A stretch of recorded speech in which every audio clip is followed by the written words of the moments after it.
जे अनंत कोटि ब्रह्मांडर नायक सी कहते भगवती राधाराणी को देहि पदपल्लव मुदारम स्मरगरण खंडनम मम शिरसि मंडनम देहि पदपल्लव मुदारम। हे राधाराणी आपण चरण कमल विराजमान करंतु प्रार्थना कर।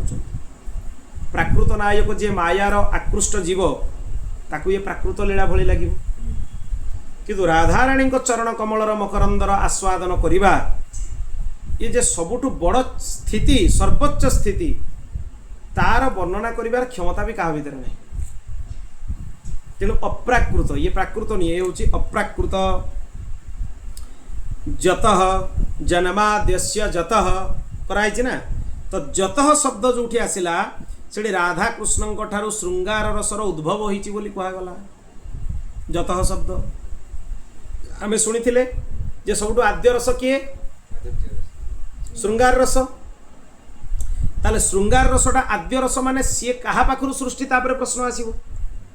जतः जन्माद्यस्य जन्माद्यस्य माने आदि रस श्रृंगार रस कहा पाखरु सृष्टि। जतः माने श्री राधा कृष्ण ठारू ही सृष्टि श्रृंगार रस तांकरी पाखरु उद्भव। जो दुई जन आदि रस विद्यार परम निदान आदि रस माने श्रृंगार रसर विद्यार परम निदान। ये आउ गोटे कथा भी स्पष्ट कर दिया गला विद्या और अविद्या। प्राकृत श्रृंगार रसटा होची अविद्या किंतु श्री जुगलंकर श्रृंगार रसटा होची विद्या। सेटा अविद्या नुह सेटा होची विद्या। विद्या सीए जी समस्त कौन प्रदान करे मुक्ति प्रदान करे माने श्रृंगार रसर उपासना जन्म जरार बंधनरु जन्म जन्मांतरर बंधनरु मुक्ति प्रदान करे। आउ मातृगर्भरे पुनरपि जननम पुनरपि मरणम पुनरपि जननी जठरे शयनम ये हवार नहीं। जदि तुम्हें जुगलंकर श्रृंगार रसर उपासना को ग्रहण करिच ताहले आउ जन्म जरा व्याधि यार बंधन रे पड़िबो नहीं। खाली सेतिके नुहे तापत्रयन्मूलनम त्रिविध ताप मध्य नष्ट हो जीवो उन्मूलन हो जीवो मूलरु जड़रु उपड़ी जीवो।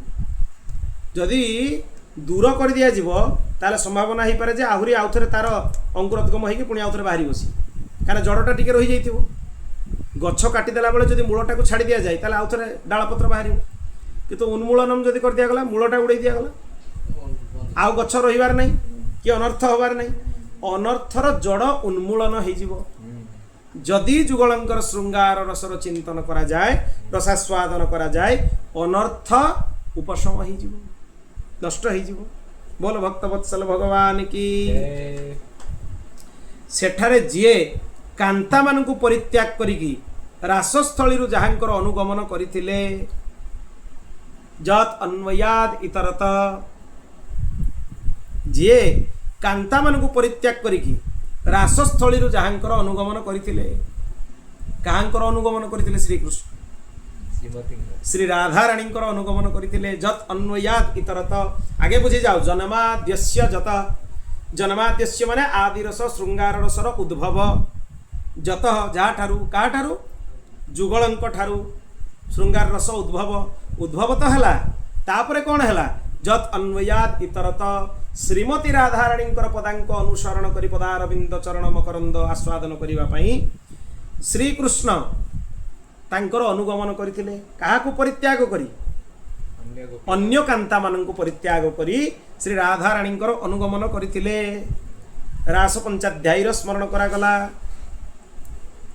कहीं प्रथम कही दिखाई भगवान पिता रात्रि शरदोत्फुल्ल मल्लिका भिक्षरन्तु मनश्चक्रे जोगमायमुपाश्रिता स्पष्ट कर दिखाई। एटी भी श्रृंगार रसर स्मरण करागला। श्रृंगार रस बांटा गला किमिति निशम्य गीतम तदनंग वर्धनम ब्रज स्त्रिय कृष्ण गृहीत मानसा से प्रथम अध्याय माने जोटा रासपंचायत प्रथम अध्याय 29 अध्याय किछि बाट आगु को गला परे श्रीकृष्ण वंशी वादन कले। से वंशी कहीं वादन कले ना से जो श्रृंगार रस जुगलंक पाखरु प्रकट होइथिला ताकु गोपी मानक भितरे से वितरण कले କାହା ଦ୍ୱାରା ବିତରଣ କଲେ? ଧ୍ୱନି ଦ୍ୱାରା ବିତରଣ କଲେ। ବିତରଣ କଲା ପରେ କ'ଣ ହେଲା? ଆମେ ଏବେ ଶୁଣିଥିଲୁ ଅନର୍ଥ ନଷ୍ଟ ହେଇଗଲା। ପ୍ରାକୃତରେ ଆମେ ଶୁଣିଥିଲୁ ଯେ ଗୋପୀମାନେ ସବୁ କାମ ଛାଡ଼ି ଦେଇକି ଯିଏ ଯେଉଁ ପରିସ୍ଥିତିରେ ଥିଲେ ପଳେଇଲେ। ପ୍ରକୃତରେ ସେମାନେ ଯେଉଁ କାମ କରୁଥିଲେ ସେଗୁଡ଼ା ସବୁ କ'ଣ? ଅନର୍ଥ। ଶ୍ରୀକୃଷ୍ଣଙ୍କର ବେଣୁବାଦନ ଦ୍ୱାରା ଯେଉଁ ଶୃଙ୍ଗାର ରସ ଗୋପୀମାନଙ୍କୁ ପ୍ରାପ୍ତ ହେଲା, ସେ ଶୃଙ୍ଗାର ରସର ଆସ୍ୱାଦନ କରିବା ପରେ ତାଙ୍କର ଅନର୍ଥ ନଷ୍ଟ ହେଇଗଲା। ମାନେ ସଂସାରର ଯେଉଁ କର୍ମବନ୍ଧନ ଜୀବକୁ ପରମ ବ୍ରହ୍ମଙ୍କ ଠାରୁ ଦୂରେଇକି ରଖେ, ସେ କର୍ମବନ୍ଧନର ଗ୍ରନ୍ଥି ଗୁଡ଼ାକ ଛିଡ଼ିଗଲା। ମୁକ୍ତ ହେଇଗଲେ, ସେମାନେ ଜୀବନ ମୁକ୍ତ ହେଇଗଲେ। ଇଏ ଏଭଳି ମୁକ୍ତି ଭଗବାନଙ୍କ ପାଖରେ ଲୀନ ହେଇଯିବାରେ ମଧ୍ୟ ସେ ଆନନ୍ଦ ନାହିଁ। ମିଶ୍ରି ହେଇକି ମିଶ୍ରିର ଆନନ୍ଦ କ'ଣ ନିଆଯାଇପାରିବ? ଯିଏ ମିଶ୍ରିଟା ଆସ୍ୱାଦନ କରିବ ସେ ତାର ଆନନ୍ଦ ପାଇବ। ଆଉ ମିଶ୍ରି ହେଇଗଲେ ମିଶ୍ରିର ଆନନ୍ଦ କେମିତି ପାଇବ? ପାଇବନି। ତେଣୁ ସାକ୍ଷାତ ବ୍ରହ୍ମ ସାଯୁଜ୍ୟ ମୁକ୍ତିଠୁ ମଧ୍ୟ ଗୋପୀମାନଙ୍କର ଜୀବନ ମୁକ୍ତି ଶତଗୁଣ ନୁହେଁ, ସହସ୍ର ଗୁଣ ନୁହେଁ, କୋଟି ଗୁଣ ନୁହେଁ, ଲକ୍ଷ ଗୁଣ ନୁହେଁ, ଅନନ୍ତ ଗୁଣ ଶ୍ରେଷ୍ଠ। ଅନନ୍ତ ଗୁଣ ଶ୍ରେଷ୍ଠ। ତାମାନେ ଗୋପୀମାନଙ୍କୁ ଏଠି ନିତ୍ୟ ମୁକ୍ତି ପ୍ରାପ୍ତି ହେଲା। ଏ ଯେଉଁ ମୁକ୍ତି, ଏ ନିତ୍ୟ ମୁକ୍ତି। ତାମାନେ ଏ ମୁକ୍ତି ପ୍ରାପ୍ତି ହେଲା ପରେ ଆଉ କର୍ମବନ୍ଧନରେ ପଡ଼ିବା ପାଇଁ ପଡ଼େ ନାହିଁ। ଶ୍ରୀକୃଷ୍ଣ ତାଙ୍କ ନୟନ ଯୁଗଳରେ ସମାହିତ ହୋଇଗଲେ। ତେଣୁ ଯତ୍ ଅନ୍ୱୟାଦ୍ ଇତରତ। ତାପରେ କ'ଣ ହେଲା? ଯେତେବେଳେ କୁସୁମ ଚୟନ ପାଇଁ ଶ୍ରୀକୃଷ୍ଣ ରାଧାରାଣୀଙ୍କୁ ତାଙ୍କ ସ୍କନ୍ଧରୁ ଅବତରଣ କରେଇଦେଲେ, ଏଠି ପ୍ରିୟାଙ୍କ ପାଇଁ ସିଏ ପୁଷ୍ପ ଚୟନ କରିଛନ୍ତି। ଏହି ବାକ୍ୟରେ ଶ୍ରୀକୃଷ୍ଣଙ୍କର ଅନୁଗମନ କରିବାର କାରଣ ସ୍ପଷ୍ଟ କରାହେଇଛି। ଏ ଯେଉଁ କଥା ଗୁଡ଼ା କୁହାହେଇଛି, ଭଗବାନ ପୁଷ୍ପ ଚୟନ କଲେ। ଗୋପୀମାନେ କିଛି ବାଟ ଗଲା ପରେ ଆଗରେ ଦେଖିଲେ ଯେ ଜଣଙ୍କର ପାଦ ଚିହ୍ନ ଅଛି ଆଉ ତା ଉପରେ ଫୁଲ ପଡ଼ିଛି। ତେଣୁ ଭଗବାନ କ'ଣ କଲେ ନା ତାଙ୍କର ଚରଣ ବନ୍ଦନା କଲେ। କାହା ଦ୍ୱାରା ଚରଣ ବନ୍ଦନା କଲେ? ପୁଷ୍ପ ଚୟନ କରି ଭଗବତୀ ରାଧାରାଣୀଙ୍କର ଚରଣ ବନ୍ଦନା କଲେ। ଏ କଥା ଏଠୁ ସ୍ପଷ୍ଟ ହେଲା। ଆଉ ଗୋଟେ କଥା ବି ସ୍ପଷ୍ଟ ହେଲା, ଯେଉଁଟା ପ୍ରଥମରେ କୁହାହେଇଥିଲା, ଶ୍ରୀ ରାଧାରାଣୀଙ୍କ ଚରଣ କମଳର ମକରନ୍ଦର ଅନୁସରଣ, ତାର ରସାସ୍ୱାଦନ। ଭଗବାନ ଶ୍ରୀକୃଷ୍ଣ ତାର ରସାସ୍ୱାଦନ କଲେ। ଏଥିରେ ସବୁ କ୍ରମ ଅଛି, କାହା ପରେ କେଉଁଟା ହେବ। ଯେମିତି ଜନ୍ମାଦ୍ୟସ୍ୟ ଯତନ୍ୱୟାରେ କ୍ରମ ଅଛି, ଇଏ ସବୁଗୁଡ଼ାରେ କ୍ରମ ଅଛି, କାହା ପରେ କେଉଁଟା ହେବ। ସମ୍ପୂର୍ଣ୍ଣ ରାସ ପଞ୍ଚାଧ୍ୟାୟୀର ସ୍ମରଣ କରାଯାଇଛି। ଭଗବାନ ବେଦବ୍ୟାସ ଶ୍ରୀମଦ୍ ଭାଗବତର ଆରମ୍ଭରେ ରାସ ପଞ୍ଚାଧ୍ୟାୟୀକୁ ସ୍ମରଣ କରୁଛନ୍ତି। ପ୍ରକୃତରେ ଏକଥା ହିଁ କୁହାହେଇଛି। ତା ସହିତ ଯିଏ ମାନେ ଭଗବାନ ଶ୍ରୀକୃଷ୍ଣ ରସୋପଯୋଗୀ ଧୀର ଲଳିତ ଆଦି ରସ ସମୂହରେ ଯିଏ ଅଭିଜ୍ଞ, ଭଗବାନ ଶ୍ରୀକୃଷ୍ଣ ହେଉଛନ୍ତି ଅଭିଜ୍ଞ। ଚାରଥେ ସ୍ୱଭିଜ୍ଞ। କେଉଁଥିରେ ଅଭିଜ୍ଞ? ସ୍ୱରାଟ, ନିଜ ଦ୍ୱାରା ପ୍ରକଟ କରାଯାଇଥିବା ରସମାନଙ୍କରେ ଇଏ ହେଉଛନ୍ତି ଅଭିଜ୍ଞ। ଏଠି ସ୍ୱରାଟ ଶବ୍ଦର ଅର୍ଥ ନିଜ ଦ୍ୱାରା ପ୍ରକଟ କରାଯାଇଥିବା ରସ ସମୂହ। ସେଇ ରସ ସମୂହରେ ଇଏ ହେଉଛନ୍ତି ଅଭିଜ୍ଞ। ତେଣୁ ଚାରଥେ ସ୍ୱଭିଜ୍ଞ ସ୍ୱରାଟ। କେଉଁ ରସ? ବିଶେଷ ଭାବରେ ଧୀର ଆଉ ଲଳିତ ରସ। ଯେତେବେଳେ ଶ୍ରୀମତୀ ରାଧାରାଣୀଙ୍କ ପାଖରେ ଭଗବାନ ଶ୍ରୀକୃଷ୍ଣ ଥାନ୍ତି, ଦୁଇଟା ରସକୁ ମୁଖ୍ୟ ଭାବରେ ସେ ଗ୍ରହଣ କରନ୍ତି, ଧୀର ରସ ଆଉ ଲଳିତ ରସ। ଏଗୁଡ଼ା ଉପରସ ବୋଲି କୁହାଯାଇପାରିବ। ମୁଖ୍ୟ ପଞ୍ଚରସ ଭିତରେ ଏମାନେ ଯାଆନ୍ତିନି, ଉପରସ ଭିତରେ ଯାଆନ୍ତି। ତେଣୁ ଏ ଯେଉଁ ରସ, ଇଏ ଶାନ୍ତ ରସର ଗୋଟେ କ୍ଲାସିଫିକେସନ୍ ବୋଲି ବୁଝାଯାଇପାରିବ। ଧୀର ଆଉ ଲଳିତ ରସଟା ଶାନ୍ତ ରସ ଭିତରେ ଯାଏ। ତେଣୁ ଭଗବାନ ଶ୍ରୀକୃଷ୍ଣ ଯିଏ ରସ ସମୂହର ଜ୍ଞାତା, ସମସ୍ତ ରସ ଯାହାଙ୍କୁ ଜଣା, ସିଏ ବି ଭଗବତୀ ରାଧାରାଣୀଙ୍କ ସମ୍ମୁଖକୁ ଯେତେବେଳେ ଆସୁଛନ୍ତି, ବାଧ୍ୟ ହୋଇକି ଶାନ୍ତ କରୁଣ ରସ ଗୁଡ଼ାକୁ ଗ୍ରହଣ କରିବା ପାଇଁ ବାଧ୍ୟ ହୋଇଯାଉଛି। ଧୀର ଲଳିତ ନାୟକ ବି ହେଇପାରିବେ। ଧୀର ଲଳିତ ନାୟକ ମଧ୍ୟ ସିଏ ହେଇପାରିବେ। ତେଣୁ ଯେତେବେଳେ ରାଧାରାଣୀଙ୍କର ତାଙ୍କର ଚରଣ କମଳର ମକରନ୍ଦକୁ ସେ ଆସ୍ୱାଦନ କରୁଛନ୍ତି, ସେଇଥିପାଇଁ ସେ ରାଧାରାଣୀଙ୍କର ଚରଣ କମଳରେ ଆସ୍ୱାଦନ କରିବା ପାଇଁ ସ୍ୱାଧୀନ କାନ୍ତାଙ୍କ ପରି ବିରାଜମାନା। ତେଣୁ ସ୍ୱରାଟ ମଧ୍ୟ କୁହାଯାଇପାରିବ। କିଏ ସ୍ୱାଧୀନ କାନ୍ତା? ଶ୍ରୀ ରାଧାରାଣୀ। ଅନ୍ୟ ଗୋପୀମାନେ ହେଲେ କାନ୍ତା, ଶ୍ରୀ ରାଧାରାଣୀ ହେଲେ ସ୍ୱାଧୀନ କାନ୍ତା। ତେଣୁ ସ୍ୱରାଟ ତାହା ବି କୁହାଯାଇପାରିବ। ଯିଏ ମାନେ ଏଠି ଅର୍ଥଟାକୁ କେମିତି ଲଗେଇବାକୁ ପଡ଼ିବ ଦେଖ। ଯିଏ ରସ ସମୂହର ଜ୍ଞାତା, ରସରୂପ ରସିକେନ୍ଦ୍ର ମୌଳି, भगवान श्री कृष्णंकर द्वारा चरण कमल मकरंदर उपास्या सेई राधाराणी जे होची रस समूहर स्वामिनी स्रष्टा सी स्वाधीन कांता रूप में विराजिता ये हेले चार्थेषु विज्ञ आउ सी हेले स्वराट चार्थेषु अभिज्ञ आउ स्वराट दुई जनकर मिलन है चार्थेषु विज्ञ स्वराट यह मध्य कह जाई पारि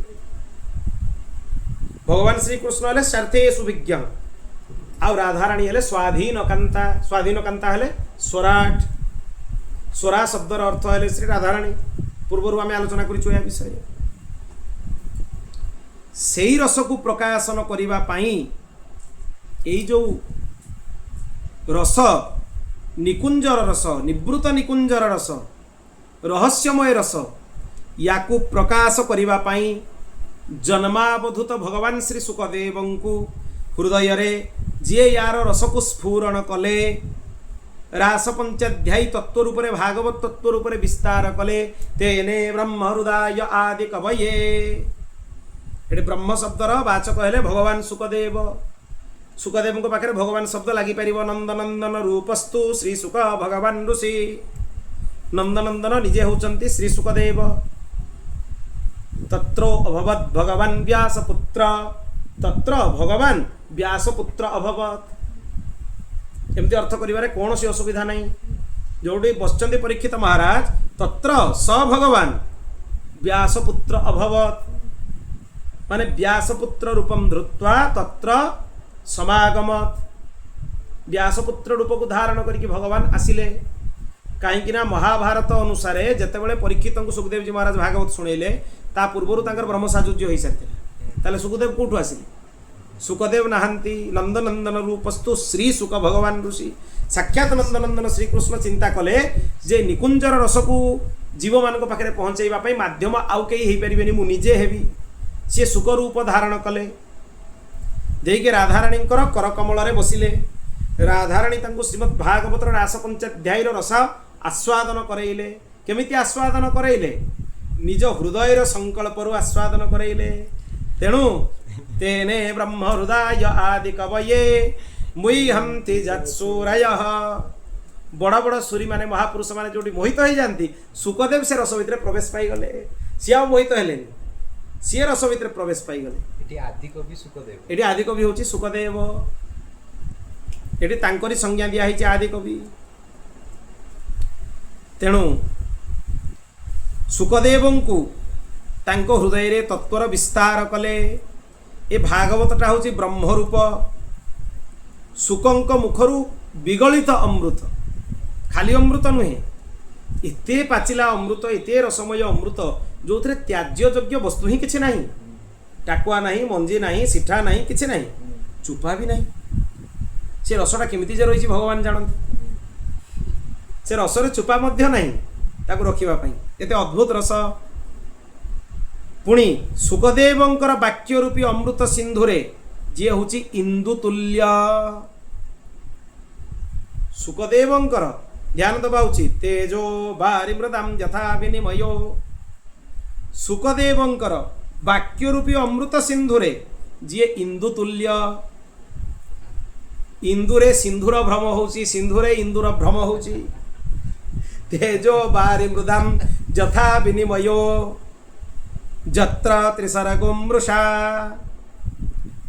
जो रस को आस्वादन कले भक्तगण रसास्वादन जनित आनंद मूर्छा को प्राप्त हो जाती तामाने रसटा एते अद्भुत रस आको जे आस्वादन करके आनंद रे निमग्न हो जाउतबो रस भितर को प्रवेश करूतबो ताको नवीनतम सबु बेले नवीनतम लागुतबो नव्यम नव्यम भव्यम भव्यम रो अनुभव होउतबो आ सी रस मूर्छा को प्राप्त हो जिवो तामाने स्तब्ध होइके रहि जिवो से किछि जानि परिबोनी ता सहित कोन होउछि तेने ब्रह्म हृदय आदि कवये मुह्यन्ति जत्सूरय मुह्यन्ति माने समाधि समाधि अवस्था मोहित हवा एटी नुहे एटी मुह्यन्ति माने समाधि अवस्था केमितिका समाधि रस समाधि प्रेम मूर्छा भाव समाधि रस समाधि एटी अन्य समाधि नुहे एटी अष्टांग योगर समाधि नुहे तेणु ये हूँ प्रेम मूर्छा भाव मूर्छा रस मूर्छा से बड़ बड़ महापुरुष माने मध्य मोहित हो जाती सुखदेव भी मोहित होइछन्ति केमिति मोहित हेले जेतले सुनिदेले अहो बकीयम स्तनकालकूटम तांक कान्ने पड़ीगला जे जो बकी पुतना भगवान को विष देकी मारिबा लगी आस्तिला ताकू भी कौन कले देवे गतिम धातु धातृचितम ततन्य कंबा दयालु शरणम ब्रजेम एते दयालु भगवान किए अछंती प्रश्न करागला जे एते दयालु किए अछंती तार उत्तर दशम स्कंधर गर्भस्तुति रे दिया गला सत्यात्मकम त्वम शरणम प्रपन्ना प्रश्न हला तृतीय स्कंध रे उत्तर दिया गला दशम स्कंध रे तेणु सेति पई दशम स्कंधर लक्षण हला कोन निरोध सर्व संशयर निरोध संशय पूर्वर हो चलला स्वर्ग रे संशय विसर्ग रे संशय स्थान रे संशय पोषण रे संशय उति मन्वंतर रे संशय किंतु संशय गुड़ा निरोध कोठी हला दशम स्कंध रे हला बुझी जाओ जे जेते संदेह हला ये सब संदेह रो उत्तर हेले परिपूर्ण परम ब्रह्म श्री कृष्ण तेणु एकादश हला मुक्ति स्कंध आ द्वादश हला आश्रय स्कंध आ संशय नहीं एकादश स्कंध पहुंचला को कहिया पई पड़िबो नष्ट मोह स्मृतिर्लब्ध तत्प्रसादन मयाच्युत स्मितोसिगत संदेह करिष्ये वचनम आ नहीं निरोध हो गला कहीं तृतीय स्कंध रे जो प्रश्न कराइतिला तार उत्तर दशम स्कंध रे दे दिया गला आ सेही उत्तरटा को सुनिकी सुखदेव जी महाराज उत्तर भी शुणी ना सुखदेव जी महाराज प्रश्नटा को सुनिकी मोहित हो गले कंबा दयालु शरणम ब्रजेम तेणु तांकर लीला को सुनिकी रसास्वादन करिकी बड़ बड़ सिद्ध महात्मा माने मध्य भाव मूर्छा को ग्रहण करती तेणु मुह्यंती जत्सूरय पुणी आहरी आगक जीवार अच्छी कौन कहुच्ची से बा एमती भी कह जापर जो थे भक्तगण श्रवण नयनादि विषयीभूत श्री राधाकृष्ण द्वारा परिकरभूत भक्तगण मुग्ध मोहित हो जाती मुग्ध ही जानती मोहित ही जानती मुह्यंती जत्सूरय सूरय इति भक्ताः परिकराः सखा सहोदर सब ता भितर जीव नित्य पार्षद सबु जेतिक नित्य पार्षद मुह्यंती जत्सूरय एमानकर नित्य निकुंज निवृत्त निकुंजर लीला को देखिक दर्शन करिक श्रवण करिक समस्ते मोहित हो जाती एमिति मोहित हो जाती जे निजर स्थिति को भी भूली जाती तामाने निजको निजे भूली जीवाटा ही भाव मूर्छा निजर स्थिति को पासरी जीवाटा ही भाव मूर्छा भाव समाधि सी निर्विकल्प समाधि ठारू मध्य श्रेष्ठ सविकल्प समाधि ठारू मध्य श्रेष्ठ ये सविकल्प समाधि नुहे कि निर्विकल्प समाधि मध्य नुहे उभय ठारू श्रेष्ठ दीटी जाक पाखु श्रेष्ठ तेणु महाविज्ञ माने महामूढ़ भलिया कि धर्म विपर्जय को प्राप्त हुअन्ति महाविज्ञ माने भी रस उपासना रे अज्ञ ही जानती मुह्यंती जत्सूरय महान विज्ञ जो मानकर विज्ञर माने तांकर ज्ञान माने शब्द आ तत्वबोधर कौन सीमा नहीं से माने भी आसिक रस उपासना रे अज्ञ ही जानती ललिता विशाखा आदि सखी मान को प्रार्थना करती प्रवेश पई प्रार्थना करती तांकर यही अवस्था ही जाए मुह्यंती जत्सूरय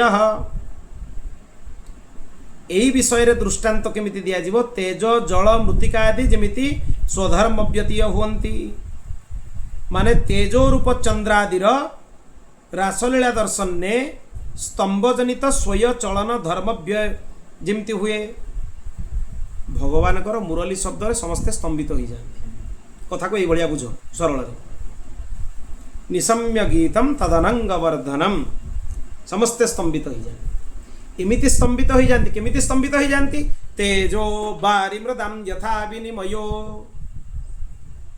इमिति स्तंभित हो जाती जे प्रकृत रे संसार रे जोठी लोक आर अर्थटा विपरीत हम ये जोठी संसार रे लोक मानक देखा जाउची सबु अछि मूलरु सेठी किछि नाही आंकु ये तत्वर बोध हो जाए जोठी संसार रे समस्त को सबु अच्छी देखा जाउची एमान को देखा जाए किछि नाही आ जोठी संसार रे समस्त को देखा जाए किछि नाही एमान को देखा जाए सबु अच्छी तेजो बारिमृदम यथा विनिमयो एपरि अर्थ हबो यार कहा द्वारा ना श्रीकृष्ण को वंशी ध्वनि द्वारा एमाने स्तंभित हो जाती तेणु जो तेजो बारिमृदम यथा विनिमयर भ्रम ये कहा द्वारा उत्पन्न होछि श्रीकृष्ण को वंशी शब्द द्वारा वंशीर अन्य नाम है स्वरा श्री राधाराणी पर्यायवाच नाम है स्वरा ताने प्रकृत में वंशी ध्वनि स्वरूप शब्द ब्रह्म रूप किए गमन करुचंती श्रीमती राधाराणी सी गमन करी हृदय ग्रंथि को भेदन करी कर्मबंधन को छिन्न करी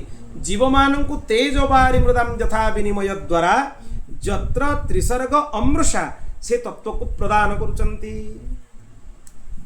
माने श्री कृष्ण लीला रे जाग्रत स्वप्न सुसुप्ति समस्त लीला सत्य कौन सीटा मिथ्या नुहे अमृषा मृषा नुहे अमृषा तेणु से तत्व को किए प्रदान करुचंती शब्द ब्रह्म स्वरूपिणी साक्षात भगवती राधाराणी काहांकर शब्द द्वारा श्री कृष्णंकर वंशीर ध्वनि द्वारा तेणु जो राधाराणींकर स्वप्रभाव श्री भू नीला आदि जो देवी शक्तित्रय उद्भव होचंती अथवा गोपी महिषी लक्ष्मी गणंकर विस्तार होची अंतरंगा बहिरंगा तटस्था शक्तित्रय अवस्थान करुचंती जत्र त्रिसर्गोमृषा तीन तीन टा कथा आसीबो श्री राधाराणी को कृपारु त्रिविधा शक्ति उत्पन्न होचंती श्री भू नीला भगवान को तीन टा शक्ति राधाराणी भगवान को शक्ति नुहे कहीं एत बड़ कथा मत पचारे सागे सागे प्रश्न कर एडे बड़ कथा कहीदे तर्क करेंगे लोक गाली देले भी एक कथा सत्य जे श्री राधाराणी भगवान को शक्ति नुहे ये भगवान को शक्ति श्री भू नीला कहीं आत्मा तू राधिका तस्य श्रीमद् भागवत महात्मा ही प्रमाण आत्मा होची भगवान कर श्री राधाराणी आत्माटा शरीर ठू भिन्न नुहे गिरा अर्थ जल बीची सम कहियत भिन्न न भिन्न बंदौ सीता राम पद जिनहि परम प्रिय खिन्न जेमिति शब्द और शब्दर अर्थ भिन्न नुहे सेमिति श्रीमती राधाराणी और श्रीकृष्ण भिन्न नुहे एक ज्योति द्विधा बभूत गोटे ज्योति दिभाग हो गले राधा और माधव तेणु राधाराणी भगवान शक्ति नुहे भगवान शक्ति माने राधाराणी अंगर लोमकूपर प्रत्येक लोमकूपर गोटे गोटे शक्ति प्रकट होचंती राधाराणी किए उद्भव स्थिति संहारम कारिणीम क्लेशहारिणी सबुकिछि करिबारे से सक्षम पूर्ण ब्रह्म स्वरूपिणी श्रीकृष्ण जमी पूर्ण ब्रह्म स्वरूप भगवती राधाराणी हेले पूर्ण ब्रह्म स्वरूपिणी तेणु शक्ति समूह तांकर लोमकूपर गोटे गोटे लोमरु आविर्भूत होउछु जत्र त्रिसर्गोमृषा गोपी महिषी आ लक्ष्मी गण जड़े लक्ष्मी नहीं अनेक लक्ष्मी भगवती राधाराणी शरीर उत्पन्न होचंती आउ किए उत्पन्न होचंती तीनिटा शक्ति भगवान अंतरंगा शक्ति बहिरंगा शक्ति तटस्थ शक्ति ये तीनिटी शक्ति मध्य तांको भितर उत्पन्न होचंती खाली उत्पन्न होनांती उत्पन्न होइकि सेई भगवती राधाराणी पाखरे आश्रय भाव में स्थान ग्रहण करुचंती तांकर अवस्थानटा होची सत्य अन्यत्र अवस्थान करि परिबे नाही ता सहित से शक्ति समूह सेमानकर प्रभाव द्वारा अधिष्ठान कारण जोगु राधाराणी पाखर सृष्टि हेकि आदि शक्तिगण निज निज महिमारे सबुबेले विराजिता हेकि अछंती काहांकर शक्ति जोगु श्रीमती राधाराणी शक्ति जोगु तांकरी शरीर प्रकट तांकरी शक्ति को ग्रहण करिसंती तांकरी ठारे आश्रय ग्रहण करिसंती तांकर इच्छा रे थिबा साधन जो कार्य को ताको साध्य रूप में परिणत करुचंती को माने शक्ति समूह तेणु यही कथा ही कहला जत्र त्रिसर्गोमृषा अमृषा सत्य मिथ्या नुहे अमृषा से ही शक्ति समूह सेमानंकर प्रभावमयत्व अधिष्ठान कारणत्व जोगु सबुबेले विराजित होइकि रहिचंती विराजिता होइकि रहिचंती तांकर नित्य संबंध जोगु एवं राधा कृष्णंकर समस्त कपटता को निरस्त करिकी यथार्थ रूप में विराजमान होवा जोगु तांकर सत्य स्वरूप को आमे ध्यान करुचु सर्वदा विराजित राधा कृष्ण से कहा को निरस्त करुचंती कपट को निरस्त करुचंती सर्वोत्कृष्ट नित्य सत्य रूप में चिदानंदमय रूप में नित्य विराजित होइकि अछंती तेणु यही भली रस समूहर स्रष्टा द्रष्टा नियंता श्री राधा कृष्ण को परम सत्य स्वरूप में आमे प्रणाम करुचु श्रीकृष्ण श्री सत्यम परम धीमहि ये हूँ अर्थ। ये जुगल अर्थ श्री राधा कृष्ण परक जुगल विशिष्ट अर्थ एवं यही अर्थर चर्चा सहित आजिकार कथा प्रसंग को आम ये विराम दबा। आसंता पर्याय आम पंचम अर्थ बा अंतिम अर्थ विश्वनाथ चक्रवर्ती पादंकर आलोचना करवा। ता सहित ये पूर्ण हेबे सुबोधिनीकारंकर चर्चा करवा। आउ किछि साधारण चर्चा पर प्रथम श्लोक पर द्वितीय श्लोक को जीवा। आउर लागिवो गोटे कि दुईटा पर्याय दुईटा कि तीनटा भी कहि होबनी। भगवत प्रेरणारु जतटा पर्याय जीव आमे ता उपरे आलोचना करवा। बोल भक्तवत्सल भगवान की गोविंद जय जय गोपाल जय जय गोविंद जय जय गोपाल जय जय गोविंद जय जय गोपाल जय जय गोविंद जय जय गोपाल जय जय राधा रमण हरि गोविंद जय जय राधा रमण हरि गोविंद जय जय गोविंद जय जय गोपाल जय जय गोविंद जय जय गोपाल जय जय गोविंद जय जय गोपाल जय जय गोविंद जय जय गोपाल जय जय बोल भक्तवत्सल भगवान की जय।